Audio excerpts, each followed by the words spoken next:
Buenas noches, bienvenidos a una nueva entrega de Toque Final. La mejor forma de concluir una semana y arrancar la nueva lo mejor edificado posible sobre los acontecimientos más importantes del país y del mundo.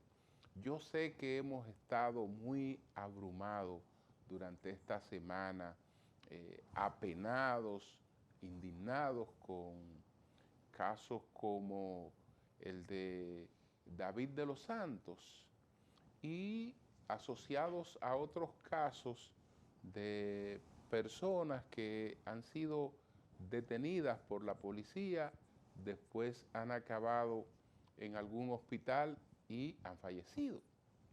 Y entonces nos concentramos en un tema, básicamente, en la calidad de nuestra policía, en la necesidad de reformar la Policía Nacional.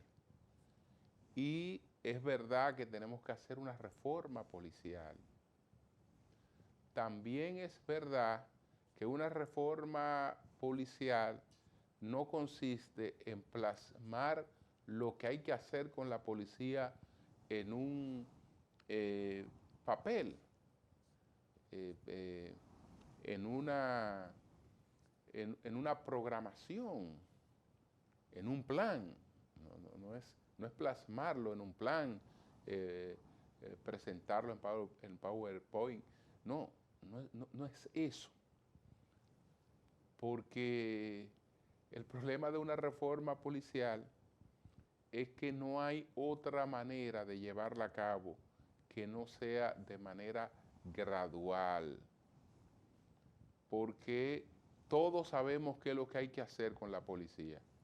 Sabemos que tenemos que tener una policía profesionalizada y sabemos que tenemos que tener una policía bien retribuida, con garantías, con seguridad.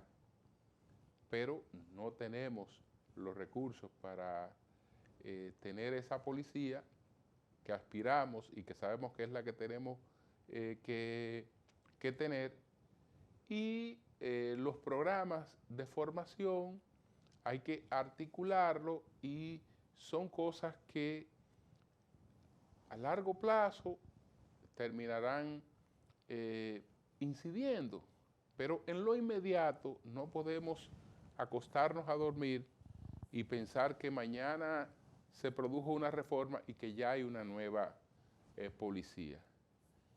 Para ver frutos pasan varios periodos de gobierno, por ejemplo, trabajando en un mismo objetivo. Y si no se enfoca así, lo que estamos es solo frente a marketing, a una manera de apaciguar la crisis, la indignación, planteándole a la gente que mira, como hizo esta semana el ministro de Interior y Policía, que ahora van a colocar camaritas en los cuarteles para que no se vuelvan a repetir las cosas, etcétera, etcétera. Esas cosas, pues, las seguiremos viendo, porque no tienen que ver solamente con la policía, tienen que ver con la sociedad. Señores, así como estamos poniendo el énfasis en la necesidad de mejorar nuestra policía, para que una persona que sea apresada tenga garantías de su vida mientras está bajo custodia de la Policía Nacional, así como ponemos el énfasis en eso, tenemos que poner el énfasis en otro tema que si no lo atendemos con políticas públicas eficientes, pues va a ser muy perturbador. Y es el tema de la salud mental. Porque aquí todo se origina por un asunto de salud mental. Estamos circulando de manera normal, pero manejamos problemas emocionales que a veces se nos van de control y estamos frente a situaciones que no nos preocupamos en atenderlas porque si nos duele algo, si tenemos un padecimiento físico, vamos al médico. O vamos incluso hasta de manera preventiva, sin tener un padecimiento físico. Vamos porque sabemos que cada cierto tiempo hay que ver cómo está el corazón, cómo están los órganos fundamentales del cuerpo. A ciertas edades ya hay unos chequeos que uno sabe que son rutinarios cada cierto tiempo, y ahí tomamos prevención. Pero en lo que tiene que ver con la salud mental, no tomamos ninguna prevención. Y estos conflictos que tienen que ver con eso, pues cada vez serán más abundantes. Cada vez serán más abundantes estos conflictos, porque mucha gente, ¿qué hace? Cuando siente, caramba, yo tengo una situación, como que a veces se me van de control las cosas, tengo problemas emocionales, mi problema puede ser espiritual. Y entonces trato por la vía espiritual de buscarle sosiego a mi vida, pero probablemente el sosiego espiritual no sea más que un placebo, porque ya yo tengo situaciones que si no tienen un tratamiento profesional y un seguimiento profesional adecuado, mi refugio en una fe, en una iglesia, no me lo resuelven. Pero quienes están al frente de esas instituciones, entonces se creen en capacidad de resolver esos problemas. Y no hacen más que agravarse. No hacen más que agravarse porque si usted tiene problemas mentales, por ejemplo, si usted tiene problemas de descontrol emocional, cuando usted vincula eso con el fanatismo, de que usted es dueño de la razón, de que usted encontró a Dios, de que usted quiere obligar a todo el mundo que lo encuentre, sea como sea, o lo que fuere, y el que no lo encuentre o no está en la misma onda que usted ya representa algo demoníaco, entonces estamos en una cuestión que puede ser preocupante. Muchas críticas, por ejemplo. Hay gente que se ha preguntado si una persona que se violenta en una plaza, que si hay derecho a que la seguridad de esa plaza lo ponga bajo control. Y la pregunta que yo me hago es, si no hubiese seguridad en la plaza, nosotros enviáramos nuestros hijos adolescentes a compartir en una plaza, o nosotros mismos fuéramos tranquilamente a pasearnos por una plaza sabiendo que ahí no hay seguridad. No, la gente va a las plazas porque son los nuevos espacios públicos donde hay mayor seguridad. Es por eso que la gente va a las plazas, es por eso que las plazas tienen éxito. ¿Por qué? Porque es el único lugar donde una madre puede ir con sus hijos chiquitos a caminar desprevenida. En una plaza no le van a arrancar la cartera y se la van a llevar corriendo, no le van a arrancar los lentes y se lo van a llevar corriendo, no le van a arrancar el celular y se lo van a llevar corriendo. Es porque hay seguridad que la gente va a esos establecimientos. Entonces, ¿cómo es que si se aparece una persona que altera esa seguridad, a esa persona no se le puede poner bajo control?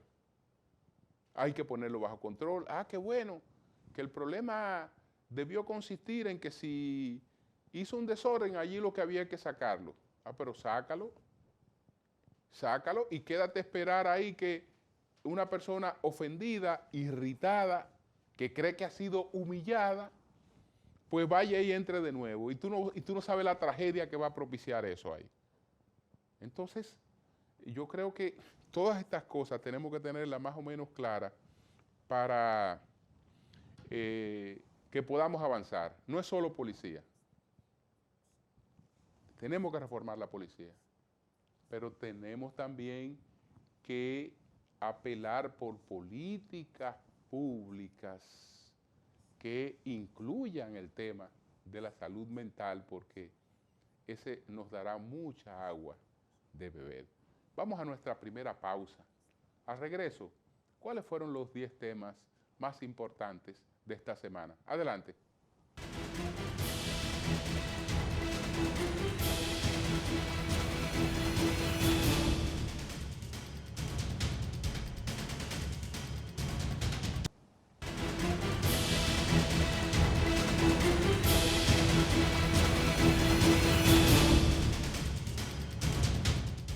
En Nueva York hubo un evento dedicado a la moda que se llama Met Gala, que ahora presentó la edición del 2021 y la del 2022. Y mucha gente puede preguntarse qué trascendencia tiene un acontecimiento como este en momentos en que estamos económicamente muy preocupados por la inflación, por el descaimiento de la economía en muchos lugares y la disminución de la actividad económica, la falta de ingreso de las personas. Uno se pregunta, pero ¿esto en qué aporta? Y la verdad es que el que se haga esa pregunta está equivocado. Todas las actividades tienen un impacto en el desempeño económico. Y actividades que nosotros entendemos que son superfluas, que son banales, por ejemplo, tienen más contribución de la que uno se imagina, y involucran muchas cosas y involucran a muchas personas. Entonces esto no es solo el tema de la farándula, de la atención que llaman estos eventos. Estos eventos también tratan de movilizar la economía, en este caso a través de la industria de la moda. Por eso vamos a ver esta reseña de esta actividad que se desarrolló en Nueva York dedicada a la moda. Adelante. Las celebridades del momento, desde Kim Kardashian hasta Blake Lively, pasando por la española Rosalía, apostaron por el glamour clásico en una Met Gala que animaba a homenajear la época dorada de Nueva York y beber de la extravagancia en menores dosis que otros años. Este año el código de vestimenta era glamour dorado, evocando los años de boom económico de Estados Unidos a fines del siglo XIX. El exclusivo evento, que recauda fondos para el Instituto de Moda del Museo Metropolitano de Nueva York, Met, y sigue una temática marcada, se celebró de nuevo el primer lunes de mayo, como era tradición desde los años 90, hasta que la pandemia obligó a cancelar la cita en 2020 y a posponerla a septiembre el año pasado. A lo largo de unas 4 horas hubo una sucesión de actores, músicos y modelos luciendo sus mejores galas. La evolución de la moda estadounidense a través de múltiples viñetas desplegadas en distintas alas del museo. Unos 400 nombres del mundo de la música, el cine, la moda y los deportes participaron en el lujoso desfile de disfraces en las escalinatas del Museo Metropolitano de Arte. Las entradas para el famoso evento cuestan $35,000 y las mesas cuestan hasta $300,000. La fiesta recauda millones de dólares para el Custom Institute del Museo Metropolitano de Arte, un museo de moda cuyas decenas de miles de exhibiciones están cerradas al público en general. Entre la lista de los invitados figuraron los latinos, la española Rosalía, el puertorriqueño Bad Bunny, la estadounidense de origen dominicano Cardi B, el colombiano Maluma y la brasileña Anitta, entre otros. Bien, señores, nosotros ahora vamos a presentar de inmediato cuáles fueron los 10 temas más importantes de esta semana.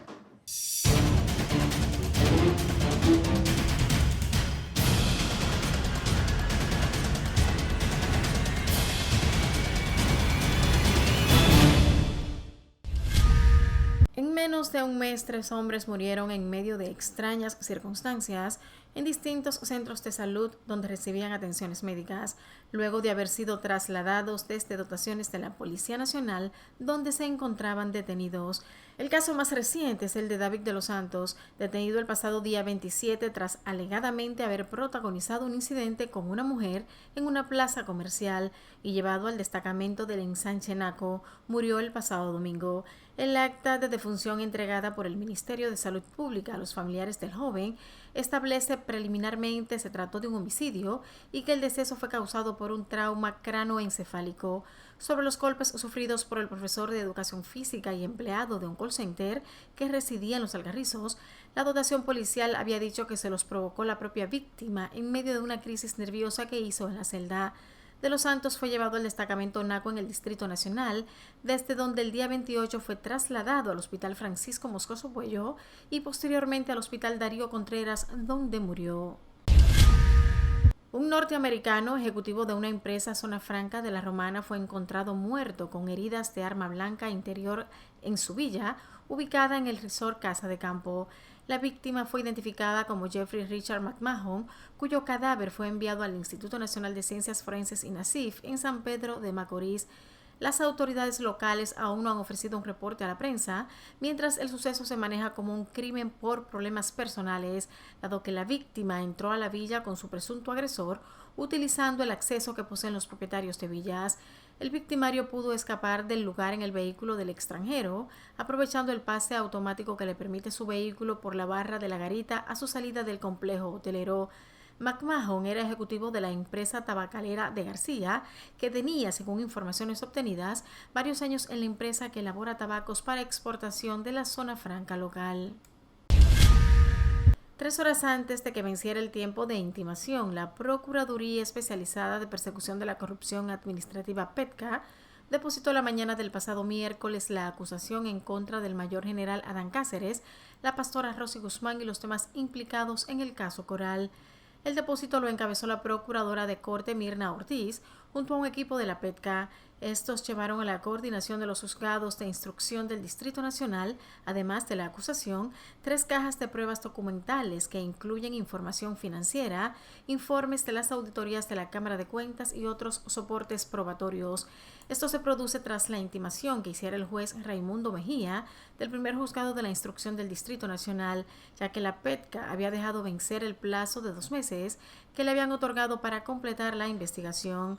Las investigaciones de la PETCA establecen que Adán Cáceres se aprovechó de sus funciones, su cercanía y apoyo del poder político para crear una presunta red corrupta para distraer fondos públicos a través del Cuerpo Especializado de Seguridad Presidencial, CUSEP, institución que dirigía. El ministro de Relaciones Exteriores, Roberto Álvarez, informó la madrugada del pasado miércoles la liberación de Carleton Guillén Tatis, diplomático dominicano que se encontraba secuestrado en Haití.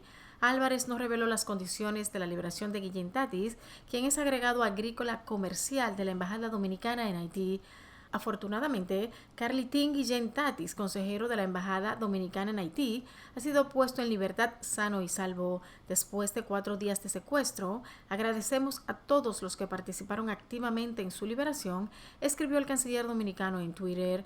Guillén Tatis había sido secuestrado en la barriada Croix de Bouquet, a las afueras de Puerto Príncipe, zona controlada por la banda 400 Mauoso. El dirigente del Partido Revolucionario Moderno, PRM, Guido Gómez Mazara, afirmó que no abandonará esa organización partidaria, ya que esa práctica no es parte de su naturaleza y que, todo lo contrario, iniciará una serie de encuentros ciudadanos con miras a obtener la candidatura presidencial para las elecciones del 2024. Queridos compañeros del PRM, escúchenlo bien, no me voy. Seguiré dando la batalla porque mi naturaleza es defender a los de abajo con entereza.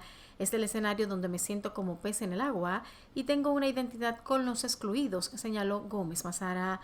Asimismo, manifestó que la ciudadanía necesita personas que tengan un mayor criterio de cercanía y que sus actuaciones desde la esfera política o desde el partido no sean sinónimos de andar hipotecados con grupos económicos que tienen como objetivo privatizar los partidos políticos y las acciones públicas. Un político tiene que construir su legitimidad por el voto en primer grado, los miembros del partido y después en la sociedad dominicana. No tengo ningún problema de competir con el hoy presidente de la República, compañero Luis Abinader, y cualquier otro compañero, destacó Gómez Mazara.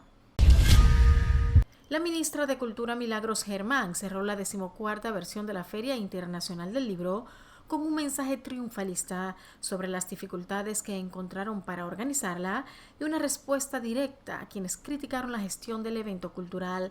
La funcionaria dijo que ciertos ataques anónimos y reconocidos los logramos enfrentar con la visión de unidad que contrarrestó estos aprestos y aseguró que los desafíos y obstáculos los supieron solventar con gracia y eficiencia.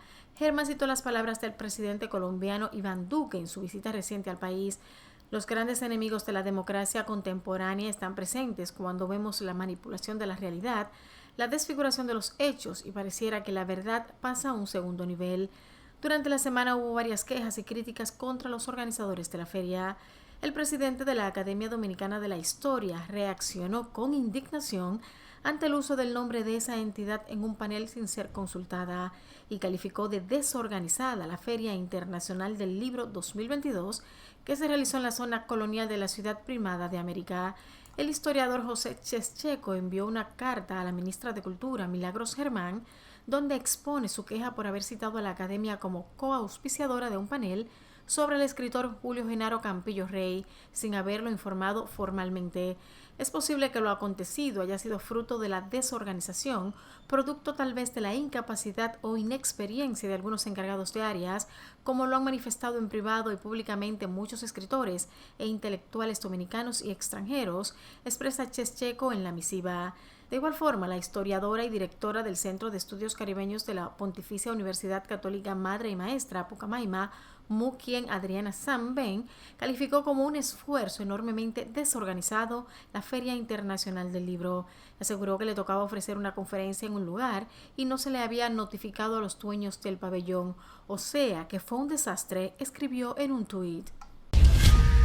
El Departamento de Agricultura de los Estados Unidos autorizó a la República Dominicana exportar hacia ese país productos de carne de res crudos e intactos que hayan sido sacrificados en o después del 29 de abril del 2022. Sin embargo, aclaró que en este momento otros componentes de la carne de vacuno cruda, cabeza, mejilla, corazón y guisantes y los productos de carne de res cruda no intacta no son elegibles para la exportación a los Estados Unidos. El organismo adoptó la medida luego de que el Servicio de Inspección e Inocuidad de los Alimentos del Departamento de Agricultura de los Estados Unidos completara su revisión del sistema de inspección documentado de la República Dominicana para los productos de carne de vacuno cruda e intacta.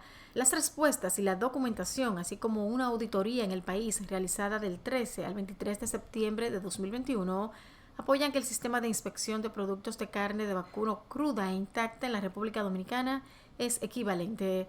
El comunicado establece que a partir del 29 de abril de 2022, la República Dominicana puede certificar los establecimientos que la Dirección General de Medicamentos, Alimentos y Productos Sanitarios, DGMAPS, Departamento de Control de Riesgos en Alimentos y Bebidas, Departamento de Alimentos, ha determinado que cumplen con los requisitos para exportar productos cárnicos intactos a los Estados Unidos. La Lotería Nacional solicitó al Ministerio Público investigar a los responsables de producir un video adulterado que presentaba un supuesto manejo fraudulento del sorteo realizado el pasado domingo, que fue transmitido por el canal de televisión digital Sorteos RD. A través de un comunicado, la Lotería Nacional puso en mora y otorgó un día franco Sorteos RD, con sede en Santiago, y al señor Freddy Leonardo Fernández Ramírez, residente en esa ciudad, para que ofrezcan una aclaración pública del hecho ocurrido.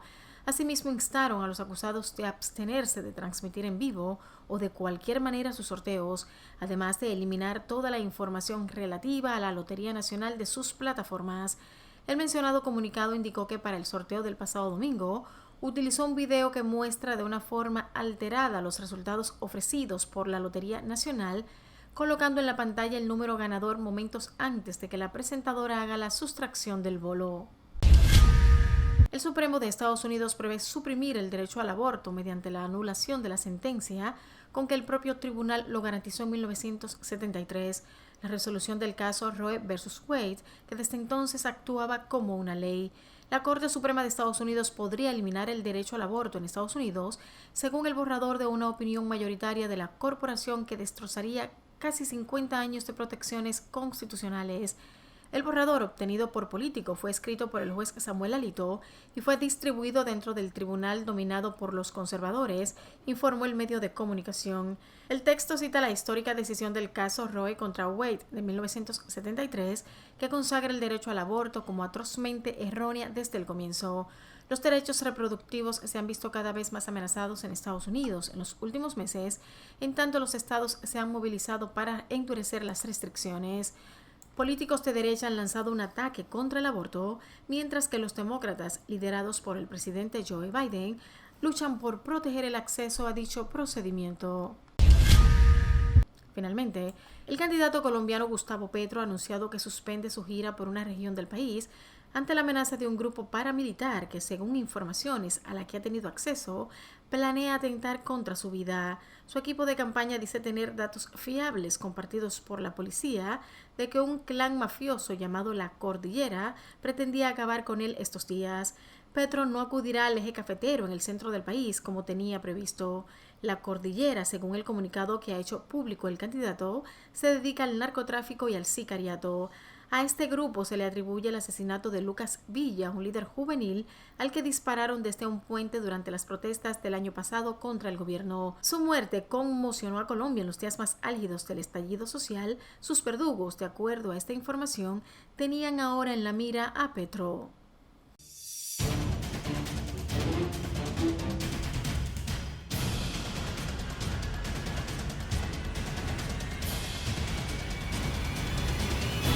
Bien, vamos a una pausa, retornamos en breve.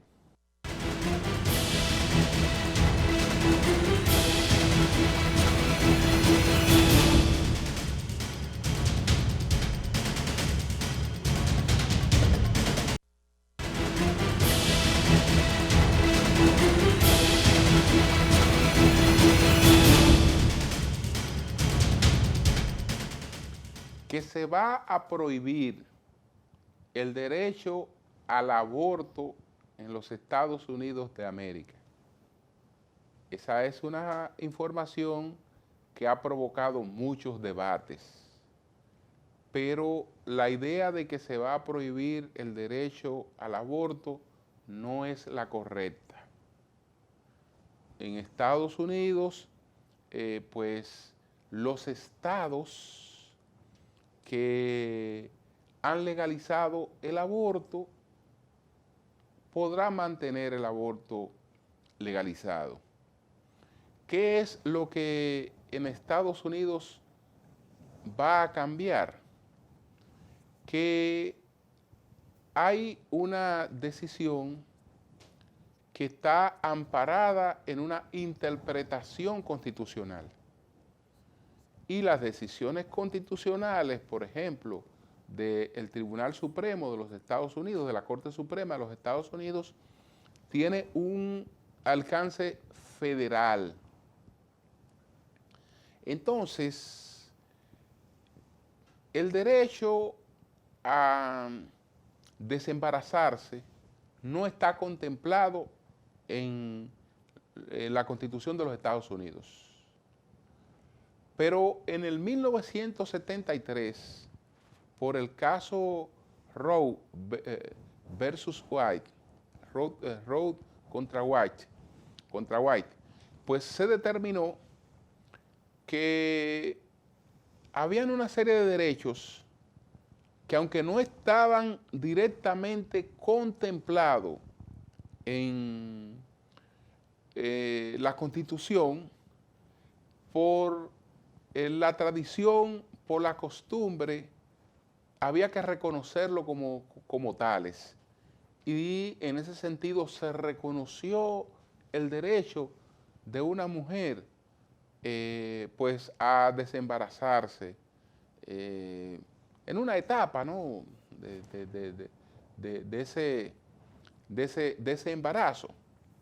Ahora hay una lectura distinta porque cambió la composición del Tribunal Superior que ha de tomar esa decisión. Hay 5 jueces que hoy son considerados como conservadores y los jueces son 9, entonces hay un voto de mayoría para revertir esta lectura que indicaba que cosas que no estaban expresamente contempladas en la Constitución podían admitirse como derechos constitucionales. Entonces, no será un derecho constitucional, no será un derecho constitucional, porque cuando se adoptó la medida se dijo que eso estaba basado en la historia y en las costumbres de los Estados Unidos. Y resulta que ahora estos jueces, que son mayoría, entienden que no hay prueba de que eso estuviera basado en la historia de los Estados Unidos, porque los hechos históricos para ser tales tienen que ser comprobables, verificables. Que por el contrario, lo que hay es constancias históricas de sobra de decisiones de oposición al aborto. Entonces, por ahí viene la cosa. Pero no será que a partir de que se emita esa decisión que se filtró, que una mujer no podrá desembarazarse en los Estados Unidos. Lo seguirán haciendo. ¿Por qué? Porque muchos estados lo van a permitir, porque la ley, esto lo que hace es que envía al ámbito de los estados esa decisión. Al enviarla al ámbito de los estados, se entiende que se está politizando la decisión, porque en cada estado entonces va a ocurrir que las cosas irán y vendrán, porque cuando gane una mayoría que rechaza el aborto, pues el aborto es rechazado. Cuando gane una mayoría que lo apoya, pues podrá permitirse. Entonces, porque lo que esta nueva decisión dice es lo siguiente: los derechos que no están permitidos en la Constitución no pueden ser reclamados ante un juez. Tienen que ser objeto no de decisiones de jueces, sino de decisiones de los legisladores de ese estado. Son los que tienen que reconocer ese derecho. Y como los legisladores llegan por los partidos políticos, entonces los partidos que tengan mayoría van a tomar la decisión. La decisión entonces será una decisión muy matizada por la política. El debate fundamental para mí sigue siendo a partir de qué momento el feto tiene las condiciones de un ser humano. Porque es indiscutible que a partir del momento en que tiene las condiciones de un ser humano, ya cuando se dispone su eliminación, la persona que lo hace, en este caso la mujer a la que tiene ese atributo, no solo está disponiendo de una decisión que le corresponde, sino que está tomando una decisión que no le corresponde, que es la de anular una vida. Esa no le corresponde absolutamente a nadie. Pero desde luego que hay que ponerse de acuerdo. Y parece ser que a nivel de ciencia existe ese acuerdo, pero a nivel de la creencia, y por eso está establecido en nuestra Constitución que la condición humana origina desde el momento mismo del embarazo. No es lo que entiende, sin embargo, la ciencia. Entonces hay que ponerse de acuerdo en eso para que podamos resolver debates que incluso en la República Dominicana tienen un código penal lamentablemente estancado, mientras todos los tipos de crímenes nuevos van apareciendo, se van reforzando y nosotros con un código de Napoleón, pues tratando de hacerle frente. Señores, vamos a una pausa. Al regreso, vamos a presentar nuestras 3 preguntas que tienen que ver con el tema de la reforma policial y desde luego que una de las voces más autorizadas para hablar de ese tema es la de Daniel Pou, y con él vamos a conversar. A él nuestro equipo le formuló las 3 preguntas, pero eso es después de esta pausa.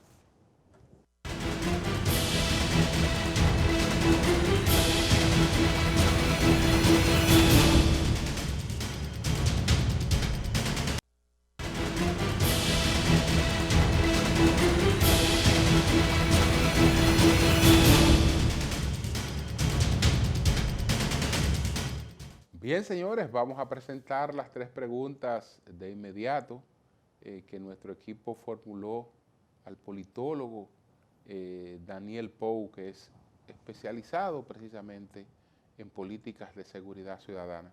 Adelante.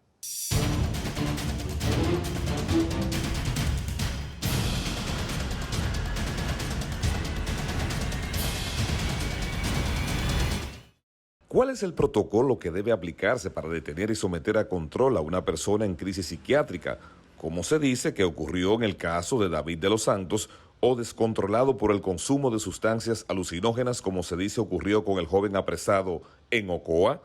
¿Deben ser encerrados con otros reclusos? ¿No debe disponer la policía de unidades especiales para estos casos? Mire, desde hace mucho tiempo yo vengo advirtiendo que nuestra policía no está en capacidad para intervenir en casos donde se encuentren personas especiales o personas afectadas con crisis psiquiátricas, y mucho menos personas que estén bajo los efectos de opiáceos, alcohol y otras sustancias que lamentablemente alteran la conducta. Y es lamentable también decir que desde hace años venimos proponiendo que el proceso de capacitación de los miembros de la Policía Nacional incluya este entrenamiento, porque he visto, y puedo decir que una vez tuve que intervenir, cómo miembros de la Policía Nacional pretendían agredir a un joven ya de edad adulta, pero autista, muy robusto, que fue intervenido al escaparse de su casa en la Avenida Independencia, y lamentablemente la reacción del teniente que comandaba la patrulla fue sacar una pistola y ponérsela en la cabeza con el martillo listo para disparar. Entonces, nosotros tenemos que capacitar a la Policía Nacional.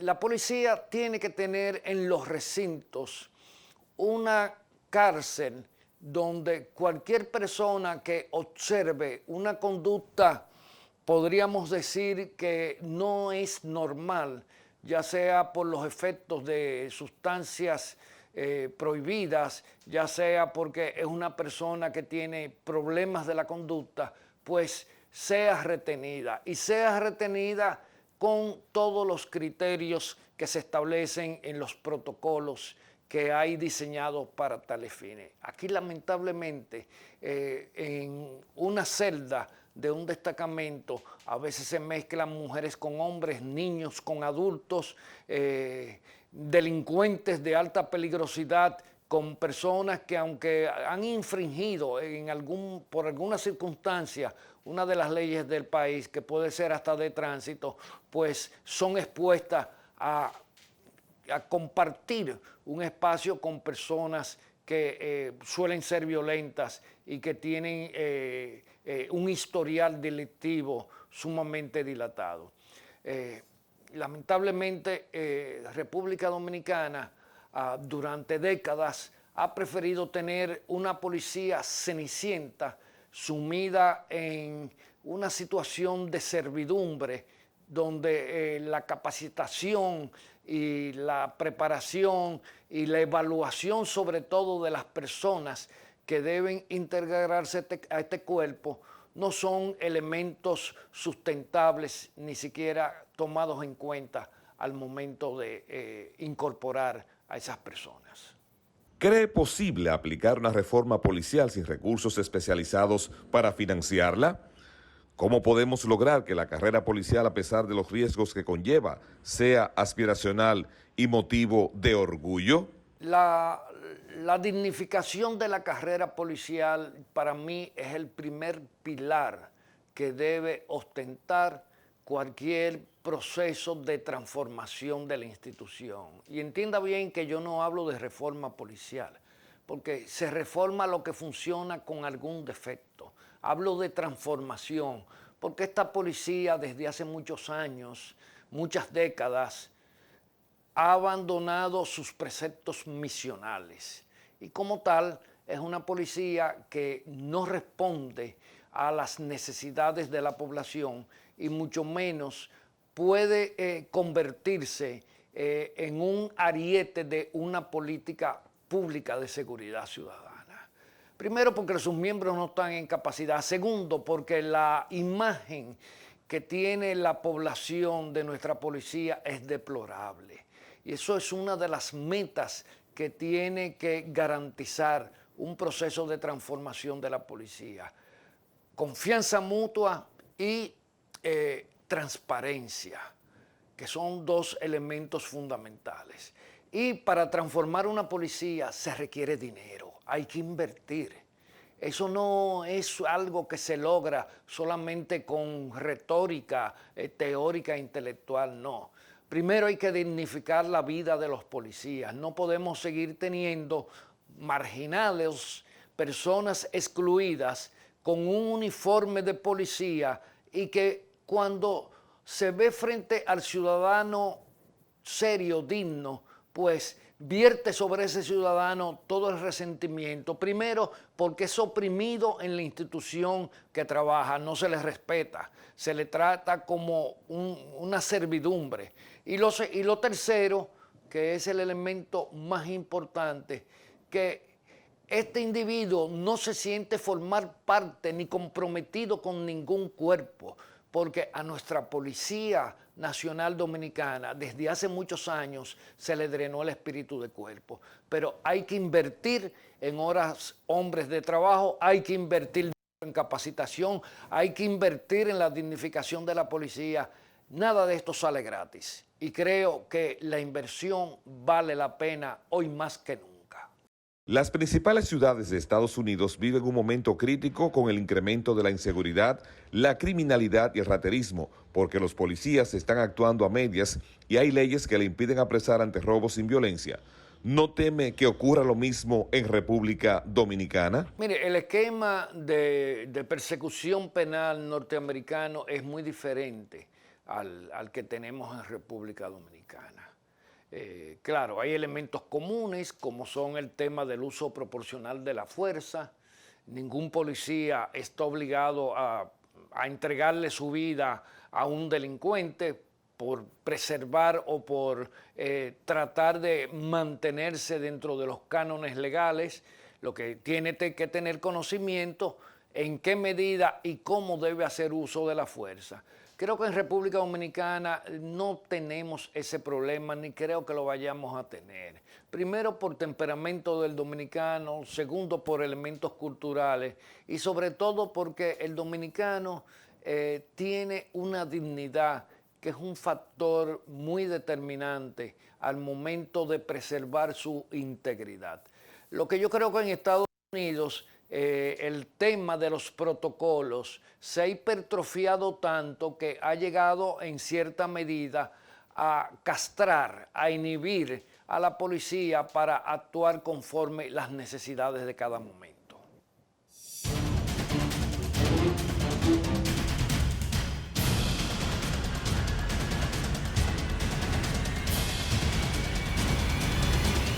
Vamos a una pausa, retornamos en breve.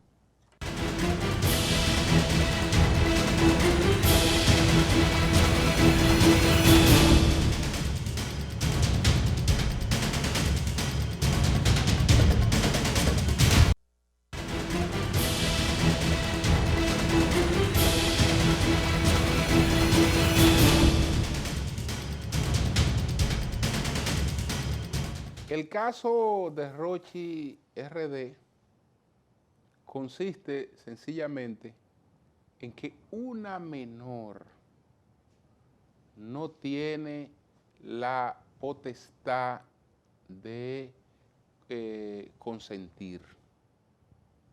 Es decir, que nadie puede alegar que tiene una relación con una menor, ningún adulto puede alegar que tiene una relación consentida con una menor, porque la menor no está en capacidad de consentir. Bueno, que se trata de menores que tienen muchísimo mundo, que han tenido otras relaciones sexuales y que por qué si son de menores que han estado sexualmente activas, la responsabilidad se le termina atribuyendo a una persona porque es famosa, porque tiene mucho dinero o lo que fuere. Bueno, el caso es que no puede una menor consentir. No importa que la menor haya tenido 50 hombres, ella no puede consentir. Y si es al último o al primero o al 60 el que se le acusa de haber estado con ella, ese tiene que responder. Se tiene que responder. Yo sé que aquí hay problemas serios con la cuestión de la educación, con la cuestión de los embarazos en adolescentes, con las expectativas económicas, porque aquí hay muchas familias tan empobrecidas que usan a sus hijas y hasta a sus hijos como una mercancía para intercambiarla y buscar recursos, y viven en condiciones de un hacinamiento tal que estas cosas terminan siendo de escasa importancia. Entonces, hay un interés, desde luego, por buscarle una salida. A esta persona se le estableció 3 meses de coerción y eso fue forzado porque no era esa la intención. Imagínense, el certificado del médico legista lo que dice es que la jovencita tenía un supuesto himen complaciente. Es decir, que se montó todo un argumento para tratar de presentar a Rochi no como un violador, sino como una víctima a la que se le persigue por su fama. Entonces, ahí las cosas como que son al revés, no. El tema está en la relación inconsentida con una menor. Y si hay muchas otras personas que están presas y hasta condenadas por eso, ¿qué hacer en este caso? Una excepción de, no, como se trata de un artista urbano, etcétera, no, a él no. A los otros sí, que ya se le ha cantado sentencia, a los otros sí, no, a él no. Entonces yo creo que la ley es una sola y se aplica a todo el mundo por igual. Que a propósito, tuvimos una lección esta semana de que escándalo no es expediente. Escándalo no es expediente. ¿Cuánta bulla por la cuestión esta de Villa Vázquez, donde se había supuestamente colocado una funda con droga en una barbería y eso involucró a una fiscal, involucró a toda una dotación de la DNCD y bueno, esa gente estaban ampliamente condenadas ante la opinión pública. Pero resulta que ahora esas personas están absueltas. No hubo prueba, no hubo un expediente, no hubo nada y están a suelta. El escándalo se hizo, pero el expediente no se hizo. Entonces, escándalo no es expediente. Buenas noches.